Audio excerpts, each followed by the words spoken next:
আসসালামু আলাইকুম এভরিওয়ান। আজ একটি কথা দুঃখের সাথে বলতে হচ্ছে যে আমরা যারা যুবক রয়েছি, আমরা যুবকরা কেন ইসলাম থেকে এত পিছিয়ে সরে রয়েছি?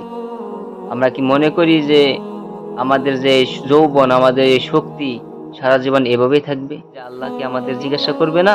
যদিও আল্লাহ রাসূল সাল্লাল্লাহু আলাইহি ওয়াসাল্লাম বলছেন যে কাল কিয়ামতের দিন প্রত্যেকটা মানুষকে ৫টি বিষয় জিজ্ঞাসা করা হবে।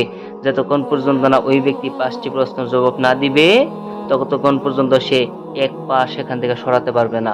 প্রথমেই যে জিজ্ঞাসাটা করা হবে তাহলে কি, আন উমরিহি ফীমা আফনা, তোমাকে যে হায়াত দেওয়া হয়েছিল এই হায়াত সম্পর্কে তুমি বলো। তোমাকে ৬০ বছর দেওয়া হয়েছিল, এই ৬০ বছর জীবনকালে তুমি কি কাজ করেছো বলো। আমরা দেখছি যে যুবকরা শিকড়, বিমল ইত্যাদি যে হারাম নিষেধ দ্রব্য রয়েছে, এই নিষেধ দ্রব্য সাথে এই যুবকরা আপনার আপনার জড়িত হয়ে আছে। এই যে আমার যৌবনকাল আমি খারাপ পথে আমি অতিবাহিত করতেছি, আল্লাহ সুবহানাহু ওয়া তাআলার সামনে এগুলোর জবাব দিতে হবে।